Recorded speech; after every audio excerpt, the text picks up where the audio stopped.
శ్రీమాత్రే నమః.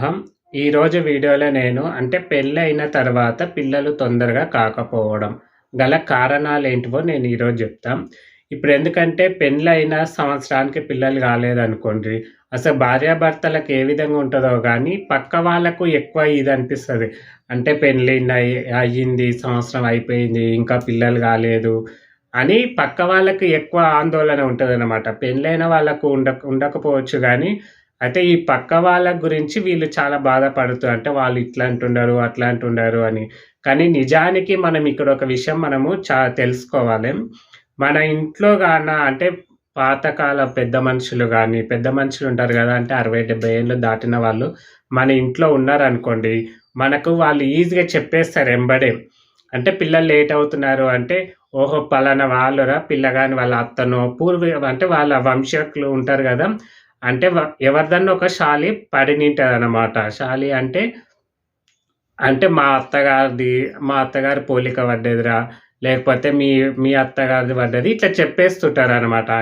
నాకు గూడా ఇన్ని సంవత్సరాలకు పెండ్లైన ఇన్ని సంవత్సరాలకు పిల్లలు పుట్టారు అని వాళ్ళు చెప్పేస్తారు. కానీ మనము ఈ ఇప్పుడున్న జనరేషన్‌లో అసలు పెద్దవాళ్ళు ఎవ్వరి ఇండ్లలో ఉంటారు. పెండ్లైన ఎంబడే ఎక్కడైనా దూరం ఉద్యోగరీత్యా దూరం పోయి బతుకుతుంటారు గదా! వేరే పోవడము, అక్కడ వాళ్ళనడము. కానీ నిజానికి ఇంట్లో ఉన్న పెద్దవాళ్ళను అడిగితే ఈ విషయాన్ని మనకు క్లియర్‌గా జెప్పేస్తారు. ఎప్పుడైనా సరే పెండ్లయిన వెంటనే సంవత్సరానికి పిల్లలు పుట్టిన తర్వాత లేట్ గావచ్చు. ఆ తర్వాత పెండ్లైన సంవత్సరానికి పిల్లలు లేట్ అయితున్నారు ఖచ్చితంగా మనకు 3 సంవత్సరాల కన్నా అయితారు. లేదా 5 సంవత్సరాల కన్నా అయితారు. లేదా 7 సంవత్సరాలు, 9, 11 సంవత్సరాల వరకు మనకు పిల్లలయ్యే అవకాశాలు చాలా ఎక్కువ. 11 సంవత్సరాలు దాటిన తర్వాత మనకు 20 సంవత్సరాలు దాటిన తర్వాత గూడంగా అవుతారనమాట.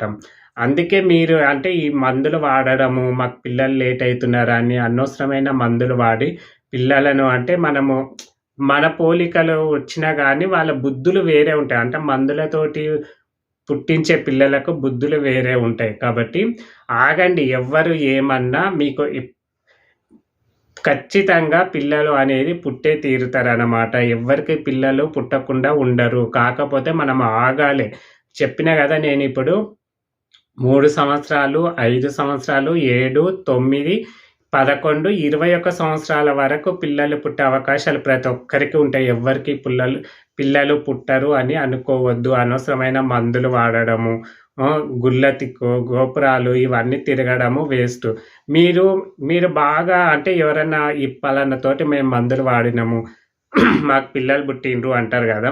వాళ్ళకి పెండ్లైన ఎన్ని సంవత్సరాలకు పుట్టిండ్రో ఇవి కనుక్కోండి. వాళ్ళకి కరెక్టు 3 అన్నా ఉండింటది. 3 సంవత్సరాలు లేదా 5, 7, 10 ఈ సంవత్సరంలోనే వాళ్ళకు పిల్లలు పుట్టే అవకాశాలు ఎక్కువగా ఉంటాయి. మీరు ఎంత మందులు వాడినా, ఎన్ని పూజలు జేసినా, ఏమి జేసినా, మీరు ఏమన్నా పూజలు, పునస్కారాలు ఇవన్నీ చేయాలి మీరు 11 సంవత్సరాలైన దాటిన తర్వాత ఎందుకంటే 11 సంవత్సరాలు దాటిన తర్వాత పిల్లలు పుట్టడం మనకు కొంచెం కన్ఫర్మేషన్ అప్పుడు తీసుకోవచ్చు మనము.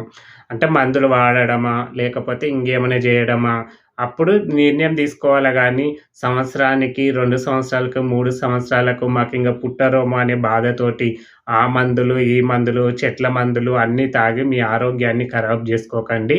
అయినా సరే లేట్ అయినా సరే మీకంత వీలుంటే మీ ఇండ్లలో ఎవరైనా పెద్ద మనుషులుంటారు గదా! ముసలి వాళ్ళు. వాళ్ళని అడగండి. మన వంశంలో ఎవరికైనా ఈ విధంగా లేట్ అయిందా? మనం మగపిల్లలు పుట్టడానికి, ఆడపిల్లలు పుట్టడానికి గూడా మనం వాళ్ళని అడిగితే చెప్పేస్తారు. ఎందుకంటే వాళ్ళు పలానా వాళ్ళకు తెలిసుంటదనమాట. వాళ్ళ పూర్వీకులతోటి ఎక్కువ సంబంధాలుంటాయి గదా! వాళ్ళ వంశంకులతోటి. అయితే వాళ్ళు జెప్పేస్తుంటారు. ఓహో! వీళ్ళకు ఈ విధంగా లేట్ అయింది. వాళ్ళకి ఫస్ట్ పిల్లగాడు పుట్టిండు, పిల్ల పుట్టింది. మీకు అదే తరీకా ఉంటదని వాళ్ళు జెప్పారు. మనము మన పెద్దవాళ్ళతోటి లింక్ అనేది కట్ జేసుకుంటున్నాం గాబట్టి, మనం ఈరోజు హాస్పిటల్సు లేదా గుళ్ళు, గోపురాలు, పూజలు ఇవన్నీ చేసుకోవాల్సిన అవసరం వస్తుంది. ఖచ్చితంగా ప్రతి ఒక్కరికి పిల్లలు పుట్టకుండా ఉండరు. అందరికీ పిల్లలు పుడతారు. మీరు ఓపికతో ఉండండి. మీ వంశంలో ఎవరికైనా లేట్ అయితుందో అది కనుక్కోండి. మీ పెద్దవాళ్ళుంటే కనుక్కొని ఆగండి.